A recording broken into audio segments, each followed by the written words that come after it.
दोस्तों, हम लोगों ने गोदान उपन्यास के 19वें भाग को भी पढ़ लिया था। अब हम लोग 20वें भाग को पढ़ते हैं, तो शुरू करते हैं। फागुन अपनी झोली में नवजीवन की विभूति लेकर आ पहुंचा था। आम के पेड़ दोनों हाथों से बौर के सुगंध बांट रहे थे और कोयल आम की डालियों में छिपी हुई संगीत का गुप्त दान कर रही थी। गांव में ऊख की बुआई लग गई थी।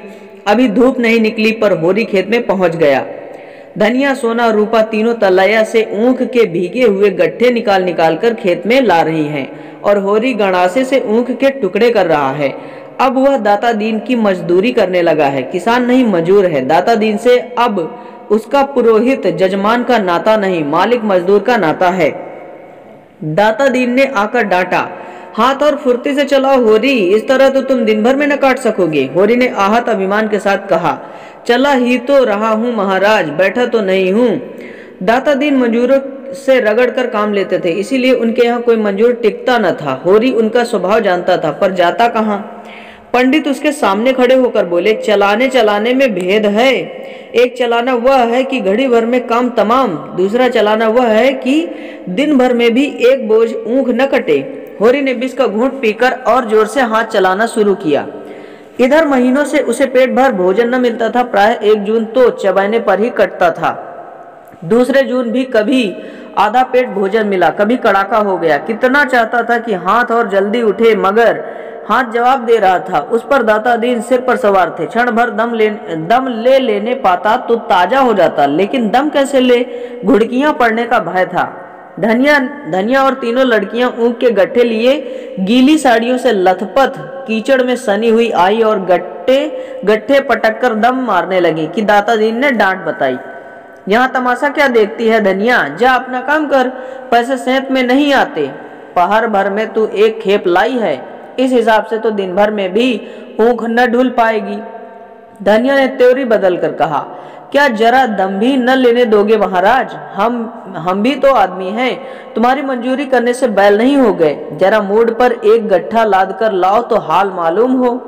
दाता दीन बिगड़ उठे, पैसे देने हैं काम करने के लिए, दम मारने के लिए नहीं। दम मार लेना है तो घर जाकर दम लो। धनिया कुछ कहने ही जा रही थी कि होरी ने फटकार बताई, तू जाती क्यों नहीं धनिया, क्यों हुज्जत कर रही है। धनिया ने बीड़ा उठाते हुए कहा, जा तो रही हूँ, लेकिन चलते हुए बैल को औंगी न देना चाहिए। दाता दीन ने लाल आंखें निकाल ली, जान पड़ता है अभी मिजाज ठंडा नहीं हुआ, जब ही दाने दाने को मोहताज हो। धनिया भला क्यों चुप रहने लगी, तुम्हारे द्वार पर भीख मांगने नहीं जाती। दाता दीन ने पैने स्वर में कहा, अगर यही हाल है तो भीख भी मांगोगी। धनिया के पास जवाब तैयार था, पर सोना उसे खींचकर तलैया की ओर ले गई। नहीं, बात बढ़ जाती, लेकिन आवाज की पहुंच के बाहर जाकर दिल की जलन निकाली। भीख मांगो तुम, जो भीख मंगे की जात हो, हम तो मंजूर ठहरे, जहां काम करेंगे वहीं 4 पैसे पाएंगे। सोना ने उसका तिरस्कार किया, अम्मा जाने भी दो, तुम तो समय नहीं देखती, बात बात पर लड़ने बैठ जाती हो। होरी उन्मत्त की भांति सिर से ऊपर गणासा उठा उठाकर ऊख के टुकड़ों के ढेर करता जाता था। उसके भीतर जैसे आग लगी हुई थी, उसमें अलौकिक शक्ति आ गई थी। उसमें जो पीढ़ियों का संचित पानी था, वह इस समय जैसे भाप बनकर उसे यंत्र की सी अंध शक्ति प्रदान कर रहा था। उसकी आंखों में अंधेरा छाने लगा, सिर में फिरकी सी चल रही थी, फिर भी उसके हाथ यंत्र की गति से बिना थके बिना रुके उठ रहे थे। उसके देह से पसीने की धारा निकल रही थी, मुंह से फिचुकुर छूट रहा था, सिर में धम धम का शब्द हो रहा था, पर उस पर जैसे कोई भूत सवार हो गया हो। सहसा उसकी आंखों में निबिध अंधकार छा गया, मालूम हुआ वह जमीन में धंसा जा रहा है। उसने संभलने की चेष्टा से शून्य में हाथ फैला दिया और अचेत हो गया। गणासा हाथ से छूट गया और वह औंधे मुंह जमीन पर पड़ गया। उसी वक्त धनिया ऊख का गट्ठा लिए आई, देखा तो कई आदमी होरी को घेरे खड़े हैं। एक हलवाहा दाता दीन से कह रहा था, मालिक तुम्हें ऐसी बात न कहनी चाहिए जो आदमी को लग जाए, पानी मरते ही मरते तो मरेगा। धनिया ऊख का गट्ठा पटककर पागलों की तरह दौड़ी हुई होरी के पास गई और उसका सिर अपनी जांघ पर रखकर विलाप करने लगी, तुम मुझे छोड़कर कहाँ जाते हो। अरे सोना, दौड़कर पानी ला और जाकर शोभा से कह दे, दादा बेहाल हैं। हाय भगवान, हाय भगवान, अब मैं कहाँ जाऊं, अब किसकी होकर रहूंगी, मुझे कौन धनिया कहकर पुकारेगा। लाला पटेश्वरी भागे हुए आए और स्नेह भरी कठोरता से बोले, क्या करती है धनिया, होश संभाल। होरी को कुछ नहीं हुआ, गर्मी से अचेत हो गए हैं, अभी होश आया जाता है, दिल इतना कच्चा कर लेगी तो कैसे काम चलेगा। धनिया ने पटेश्वरी के पांव पकड़ लिए और रोती हुई बोली, क्या करूं लाला, जी नहीं मानता, भगवान ने सब कुछ हर लिया, मैं सब्र कर गई, अब सब्र नहीं होता। हाय रे मेरा हीरा, हाय रे मेरा हीरा। सोना पानी लाई। पटेश्वरी ने होरी के मुंह पर पानी के छींटे दिए। कई आदमी अपनी अपनी अंगोछियों से हवा कर रहे थे। होरी की देह ठंडी पड़ गई थी। पटेश्वरी को भी चिंता हुई, पर धनिया को वह बराबर साहस देते जाते थे। धनिया अधीर होकर बोली, ऐसा कभी नहीं हुआ था लाला, कभी नहीं। पटेश्वरी ने पूछा, रात कुछ खाया था? धनिया बोली, हाँ रोटियां पकाई थी, लेकिन आजकल हमारे ऊपर जो बीत रही है वह क्या तुमसे छिपा है? महीनों से भरपेट रोटी नसीब नहीं हुई। कितना समझाती हूँ, जान रखकर काम करो, लेकिन आराम तो हमारे भाग्य में लिखा ही नहीं। सहसा होरी ने आंखें खोल दी और उड़ती हुई नजरों से इधर उधर ताका। धनिया जैसे जी उठी, विह्वल होकर उसके गले से लिपटकर बोली, अब कैसा जी है तुम्हारा? मेरे तो प्राण नहों में समा गए थे। होरी ने कातर स्वर में कहा, अच्छा हूँ, न जाने कैसा जी हो गया था। धनिया ने स्नेह में डूबी भर्त्सना से कहा, देह में दम तो है नहीं, काम करते हो जान देकर, लड़कों का भाग था नहीं, तुम तो ले ही डूबे थे। पटेश्वरी ने हंसकर कहा। धनिया तो रो पीट रही थी। होरी ने आतुरता से पूछा, सचमुच तू रोती थी धनिया? धनिया ने पटेश्वरी के पीछे ढकेल कर कहा, इन्हें बकने दो, तुम पूछो यह क्यों कागज छोड़कर घर से दौड़े आए थे?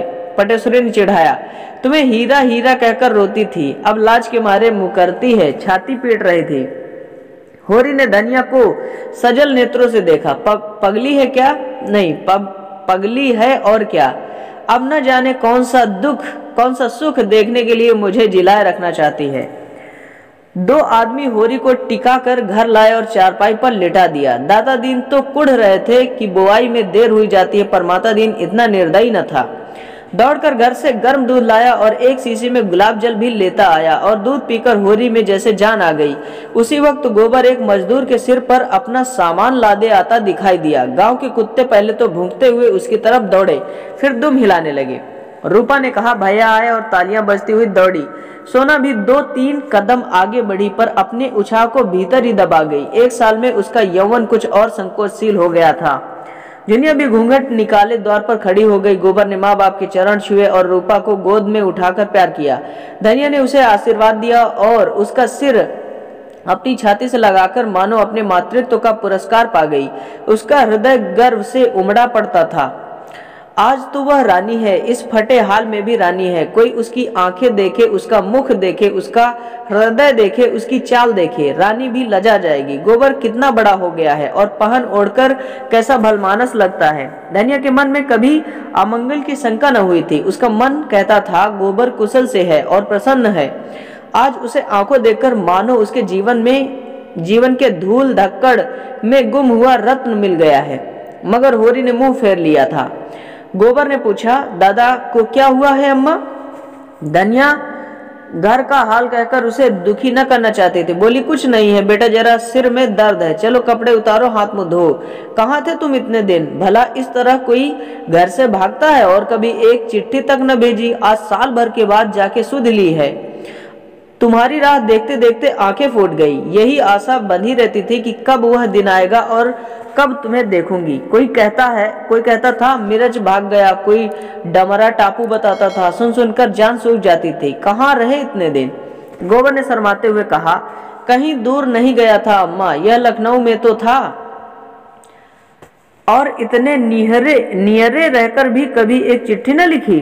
उधर सोना और रूपा भीतर गोबर का सामान खोलकर चीज का बांट बखरा करने में लगी हुई थी, लेकिन जुनिया दूर खड़ी थी। उसके मुख पर आज मान का शोक रंग झलक रहा था। गोबर ने उसके साथ जो व्यवहार किया है, आज वह उसका बदला लेगी। आसामी को देखकर महाजन उससे 1 रुपए वसूल करने में भी व्याकुल हो रहा है जो उसने बट्टे खाते में डाल दिए थे। बच्चा उन चीजों की ओर लपक रहा था और चाहता था सब का सब एक साथ मुंह में डाल ले, पर जुनिया उसे गोद से उतरने न देती थी। सोना बोली, भैया तुम्हारे लिए आईना कंघी लाए हैं भाभी, झुनिया ने उपेक्षा भाव से कहा। मुझे आईना कंघी न चाहिए, अपने पास रखे रहें। रूपा ने बच्चे की चमकीली टोपी निकाली। ओहो, यह तो चुन्नू की टोपी है, और उसे बच्चे के सिर पर रख दिया। झुनिया ने टोपी उतारकर फेंक दी और सहसा गोबर को अंदर आते देखकर वह बालक को लिए अपनी कोठरी में चली गई। गोबर ने देखा सारा सामान खुला पड़ा है। उसका जी तो चाहता है पहले झुनिया से मिलकर अपना अपराध क्षमा कराए, लेकिन अंदर जाने का साहस नहीं होता। वहीं बैठ गया और चीजें निकाल कर हर एक को देने लगा। मगर रूपा इसीलिए फूल गई कि उसके लिए चप्पल क्यों नहीं आए, और सोना उसे चिढ़ाने लगी। तू क्या करेगी चप्पल लेकर? अपनी गुड़िया से खेल, हम तो तेरी गुड़िया देखकर नहीं रोते, तू मेरा चप्पल देखकर क्यों रोती है? मिठाई बांटने की जिम्मेदारी धनिया ने अपने ऊपर ली। इतने दिनों के बाद लड़का कुशल से घर आया है, वह गांव भर में बौना बंटवाएगी। एक गुलाब जामुन रूपा के लिए ऊंट के मुंह में जीरे के समान था। वह चाहती थी हांडी उसके सामने रख दी जाए, वह कूद कूद खाए। अब संदूक खुला और उसमें से साड़ियां निकलने लगी। सभी किनारदार थीं, जैसे पटेश्वरी लाला के घर में पहनी जाती हैं, मगर हैं बड़ी हल्की। ऐसी महीन साड़ियां भला कै दिन चलेंगी? बड़े आदमी जितनी महीन साड़ियां चाहे पहने, उनके मेहरियों को बैठने और सोने के सिवा और कौन काम है? यहाँ तो खेत खलियान सभी कुछ है। अच्छा, होरी के लिए धोती के अतिरिक्त एक दुपट्टा भी है। धनिया प्रसन्न होकर बोली, यह तुमने बड़ा अच्छा किया बेटा। इनका दुपट्टा बिल्कुल तार तार हो गया था। गोबर को उतनी देर में घर की परिस्थिति का अंदाज हो गया था। धनिया की साड़ी में कई पेवंदे लगे हुए थे। सोना की साड़ी सिर पर फटी हुई थी और उसमें से उसके बाल दिखाई दे रहे थे। रूपा की धोती में चारों तरफ झालरें सी लटक रही थी। सभी के चेहरे रूखे, किसी की देह पर चिकनाहट नहीं। जिधर देखो विपन्नता का साम्राज्य था। लड़कियां तो साड़ियों में मगन थी। धनिया को लड़के के लिए भोजन की चिंता हुई। घर में थोड़ा सा जौ का आटा सांझ के लिए संच कर रखा हुआ था। इस वक्त तो चबाने पर कटती थी, मगर गोबर, अब वह गोबर थोड़े ही है, उसको जौ का आटा खाया भी जाएगा। परदेश में न जाने क्या क्या खाता पीता रहा होगा। जाकर दुलारी की दुकान से गेहूं का आटा, चावल, घी उधार लाई। इधर महीने से सहुआइन एक पैसे की चीज भी उधार न देती थी, पर आज उसने एक बार भी न पूछा, पैसे कब दोगी? उसने पूछा, गोबर तो खूब कमा के आया है ना? धनिया बोली, अभी तो कुछ नहीं खुला दीदी, अभी मैंने भी कुछ कहना उचित न समझा। हाँ, सबके लिए किनारदार साड़ियां लाया है, तुम्हारे आशीर्वाद से कुशल से लौट आया, मेरे लिए तो यही बहुत है। दुलारी ने आशीष दिया, भगवान करे जहां रहे कुशल से रहे। माँ बाप को और क्या चाहिए? लड़का समझदार है और छोकरों की तरह उड़ाऊ नहीं है। हमारे रुपए अभी न मिले तो ब्याज तो दे दो। दिन दिन बोझ बढ़ ही तो रहा है। इधर सोना चुन्नू को उसका फ्राक और टोप और जूता पहनाकर राजा बना रही थी। बालक इन चीजों को पहनने से ज्यादा हाथ में लेकर खेलना पसंद करता था। अंदर गोबर और झुनिया में मान मनोवल का अभिनय हो रहा था। झुनिया ने तिरस्कार भरी आंखों से देखकर कहा, मुझे लाकर यहाँ बैठा दिया, आप परदेश की राह ली, फिर न खोज न खबर की मरती है या जीती है। साल भर के बाद अब जाकर तुम्हारी नींद टूटी है। कितने बड़े कपटी हो तुम। मैं तो सोचती हूँ कि तुम मेरे पीछे पीछे आ रहे हो और आप उड़े तो साल भर के बाद लौटे। मर्दों का विश्वास ही क्या, कहीं कोई और ताकली होगी। सोचा होगा एक घर के लिए ही एक बाहर के लिए भी हो जाए। एक घर के लिए है ही, एक बाहर के लिए भी हो जाए। गोबर ने सफाई दी, दुनिया में भगवान को साक्षी देकर कहता हूँ, जो मैंने कभी किसी की ओर ताका भी हो, लाज और डर के मारे घर से भागा जरूर, मगर तेरी याद एक क्षण के लिए भी मन से न उतरती थी। अब तो मैंने तय कर लिया है कि तुझे भी लेता जाऊंगा, इसीलिए आया हूँ। तेरे घर वाले तो बहुत बिगड़े होंगे। दादा तो मेरी जान लेने पर ही उतारू थे। सच? तीनों जने यहाँ चढ़ आए थे। अम्मा ने ऐसा डांटा कि मुंह लेकर रह गए। हाँ, हमारे दोनों बैल खोल ले गए। इतनी बड़ी जबरदस्ती, और दादा कुछ बोले नहीं? दादा अकेले किस किस से लड़ते? गांव वाले तो नहीं ले जाने देते थे, लेकिन दादा की भलमनसी में आ गए तो और लोग क्या करते? तो आजकल खेतीबाड़ी कैसे हो रही है? खेतीबाड़ी सब टूट गई। थोड़ी सी पंडित महाराज के साजे में है, ऊख बोई ही नहीं गई। गोबर की कबर में इस समय गोबर की कमर में इस समय 200 रुपए थे। उसकी गर्मी यूं भी कम न थी। यह हाल सुनकर तो उसके बदन में आग ही लग गई। बोला, तो फिर पहले मैं उन्हीं से जाकर समझता हूँ। उनकी यह मजाल कि मेरे द्वार पर से बैल खोल ले जाएं। यह डाका है, खुला हुआ डाका। 3-3 साल को चले जाएंगे तीनों। यो न देंगे तो अदालत से लूंगा, सारा घमंड तोड़ दूंगा। वह उसी आवेश में चला था कि झुनिया ने पकड़ लिया और बोली, तो चले जाना, अभी ऐसी क्या जल्दी है? कुछ आराम कर लो, कुछ खा पी लो। सारा दिन तो पड़ा है। यहाँ बड़ी बड़ी पंचायत हुई। पंचायत ने 80 रुपए डांड लगाए, 3 मन अनाज ऊपर। उसी में तो और तबाही आ गई।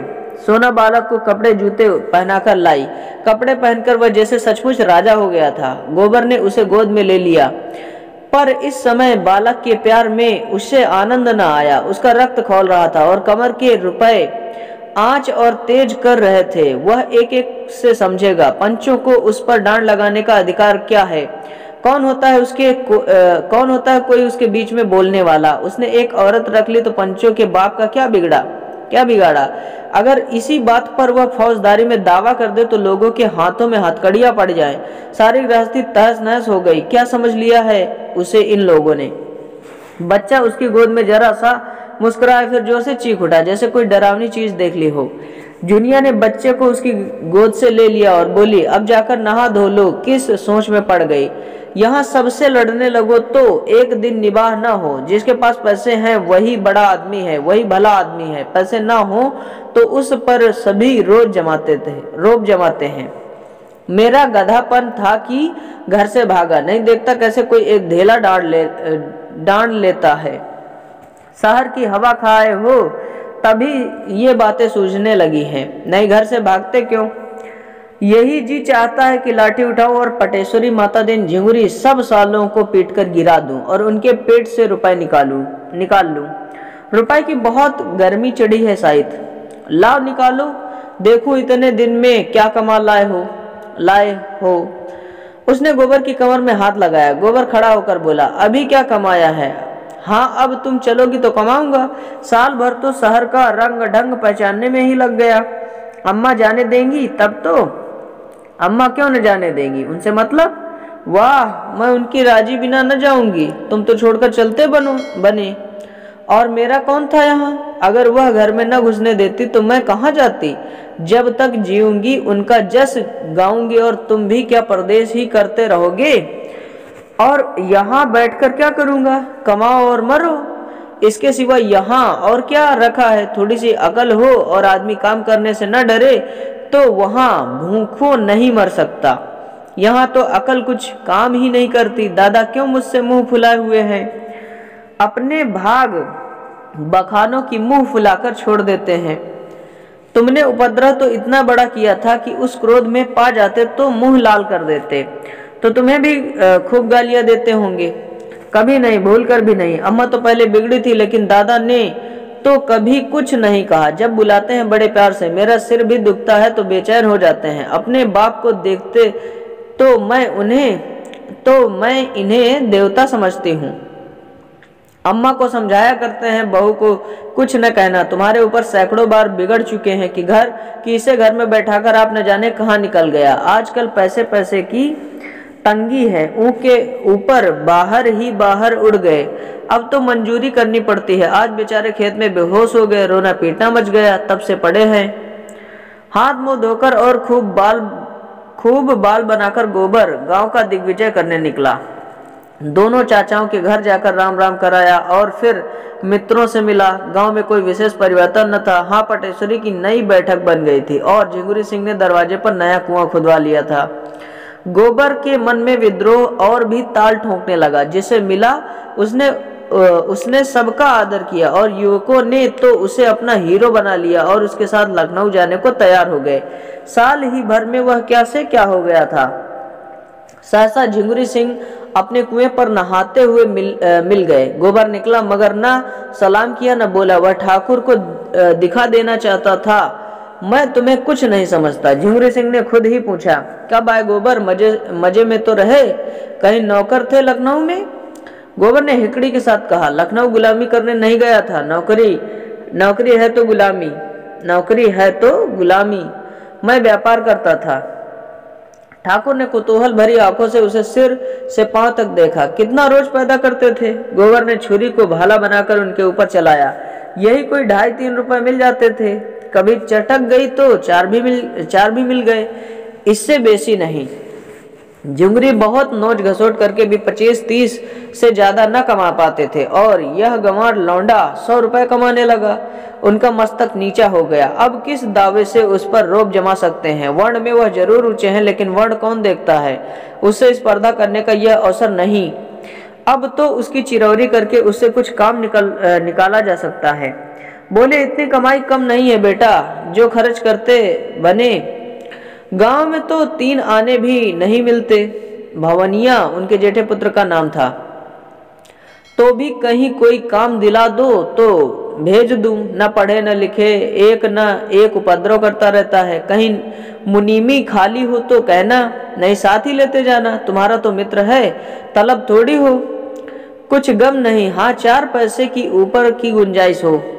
गोबर ने अभिमान भरी हंसी के साथ कहा, यह ऊपरी आमदनी की चाट आदमी को खराब कर देती है ठाकुर, लेकिन हम लोगों की आदत कुछ ऐसी बिगड़ गई है कि जब तक बेईमानी न करे पेट नहीं भरता। लखनऊ में मुनीमी मिल सकती है, लेकिन हर एक महाजन ईमानदार चौकस आदमी रहता है, चौकस आदमी चाहता है। मैं भवानी को किसी के गले बांध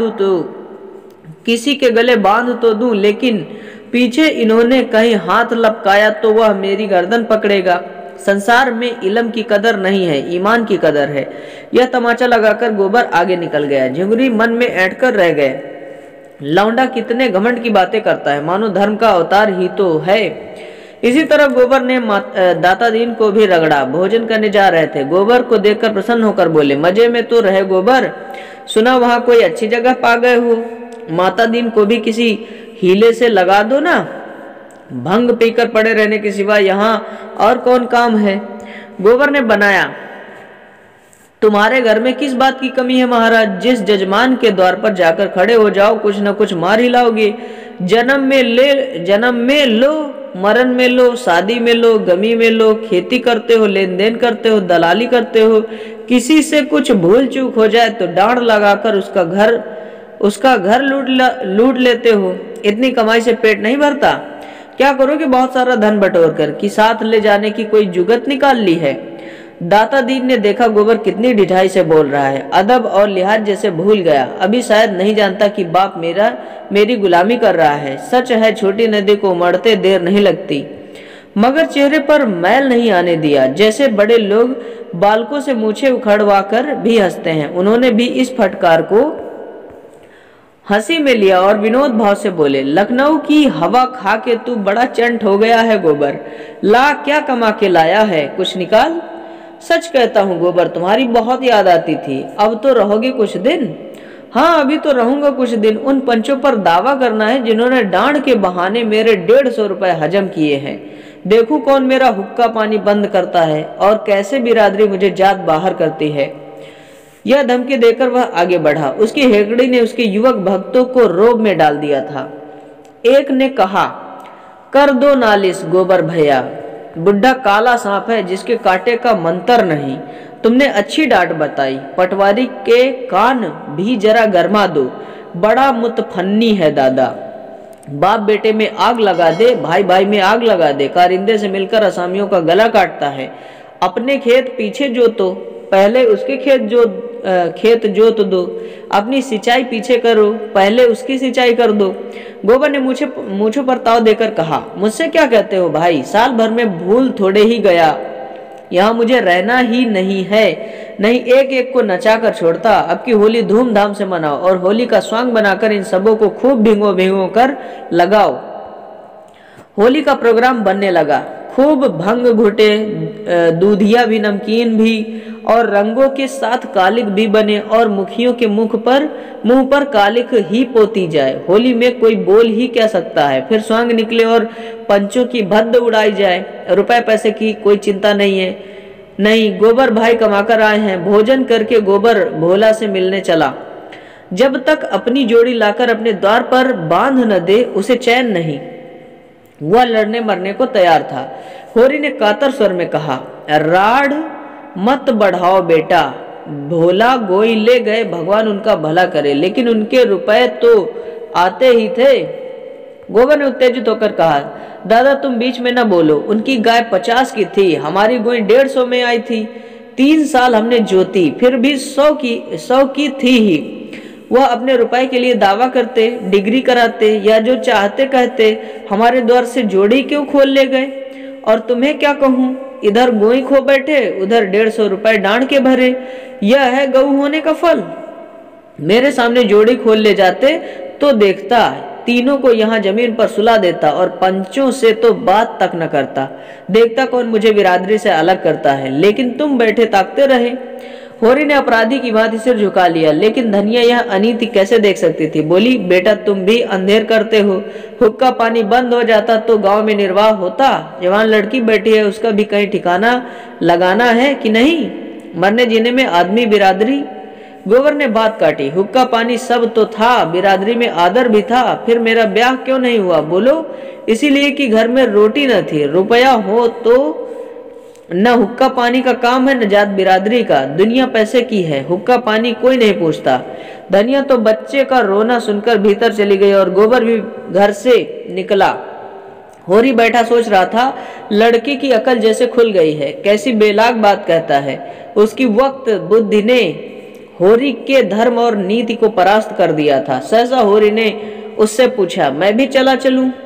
मैं लड़ाई करने नहीं जा रहा हूं दादा, मत डरो मत, मेरी और कानून है, मैं क्यों लड़ाई करने लगा? मैं भी चलूं तो कोई हरज है? हाँ, बड़ा हरज है, तुम बनी बात बिगाड़ दोगे। होरी चुप हो गया और गोबर चल दिया। 5 मिनट भी न हुए होंगे कि धनिया बच्चे को लिए बाहर निकली और बोली, क्या गोबर चला गया अकेले? मैं कहती हूँ तुम्हें भगवान कभी बुद्धि देंगे या नहीं? बोला, क्या सहज में गोई देगा?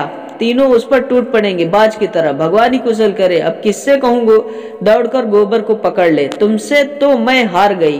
होरी ने कोने से डंडा उठाया और गोबर के पीछे दौड़ा। गांव के बाहर आकर उसने निगाह दौड़ाई। एक क्षीण सी रेखा क्षितिज से मिली हुई दिखाई दी। इतनी ही देर में गोबर इतनी दूर कैसे निकल गया? होरी की आत्मा उसे धिक्कारने लगी। उसने क्यों गोबर को रोका नहीं? अगर वह डांट कर कह देता, भोला के घर मत जाओ, तो गोबर कभी न जाता, और अब उससे दौड़ा भी तो नहीं जाता। वह हार कर वहीं बैठ गया और बोला, उसकी रक्षा करो महावीर स्वामी। गोबर उस गांव में पहुंचा तो देखा कुछ लोग बरगद के नीचे बैठे जुआ खेल रहे हैं। उसे देखकर लोगों ने समझा पुलिस का सिपाही है। कौड़ियां समेटकर भागे कि सहसा जंगी ने उसे पहचान कर कहा, अरे यह तो गोवर्धन है। गोबर ने देखा जंगी पेड़ की आड़ में खड़ा झांक रहा था। बोला, डरो मत जंगी भैया, मैं हूँ, राम राम, आज ही आया हूँ। सोचा चलूं सबसे मिलता हूँ, फिर न जाने कब आना हो। मैं तो भैया तुम्हारे आशीर्वाद से बड़े मजे में निकल गया। जिस राजा की नौकरी में हूँ उन्होंने मुझसे कहा है कि 1-2 आदमी मिल जाएं तो लेते आना, चौकीदारी के लिए चाहिए। मैंने कहा, सरकार ऐसे आदमी दूंगा कि चाहे जान चली जाए, मैदान से हटने वाले नहीं। इच्छा हो तो मेरे साथ चलो, अच्छी जगह है। जंगी उसका ठाट बाट देखकर रोब में आ गया।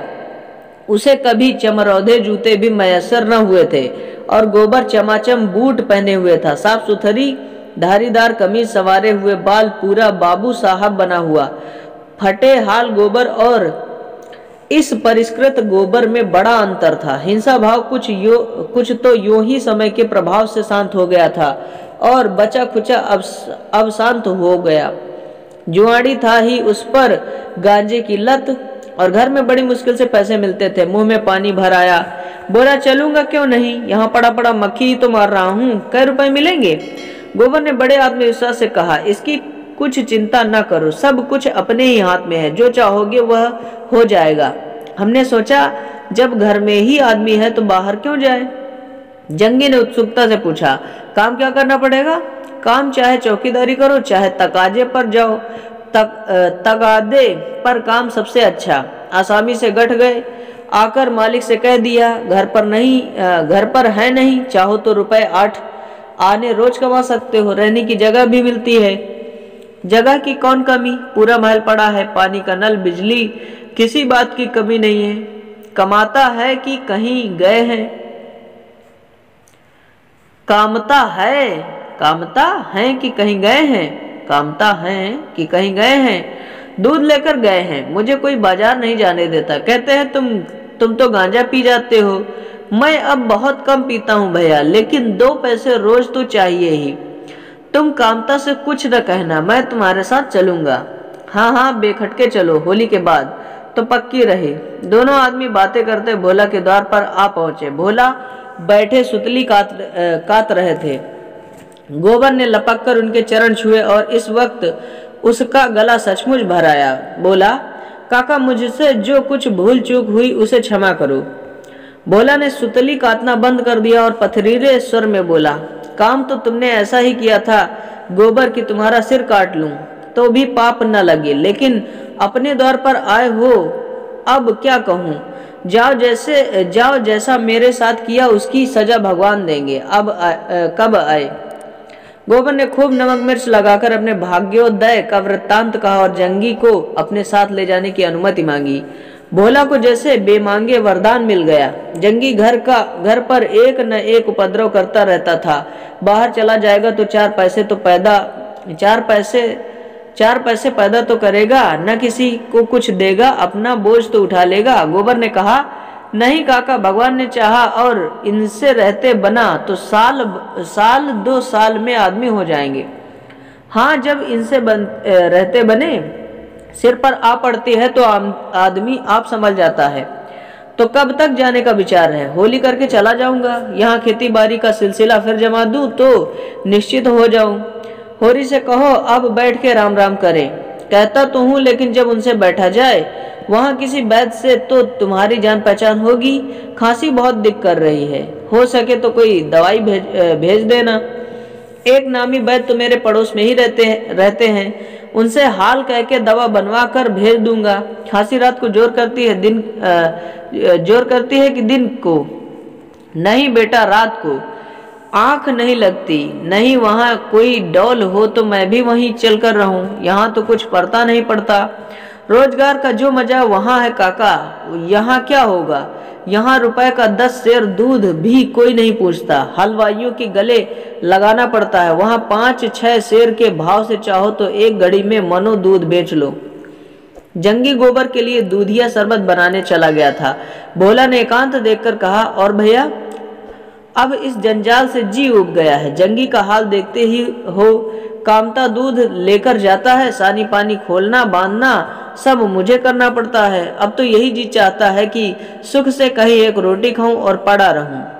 कहाँ तक हाय हाय करूं? रोज लड़ाई झगड़ा किस के पांव सहलाऊं। खांसी आती है, रात को उठा नहीं जाता, पर कोई 1 लोटे पानी को भी नहीं पूछता। पगैया टूट गई है, मुदा किसी को इसकी सुधि नहीं है। जब मैं बनाऊंगा तभी बनेगी। गोबर ने आत्मीयता के साथ कहा, तुम चलो लखनऊ काका, 5 सेर का दूध बेचो नगद। कितने ही बड़े बड़े अमीरों से मेरी जान पहचान है। मन भर दूध की निकासी का जिम्मा मैं लेता हूँ। मेरी चाय की दुकान भी है।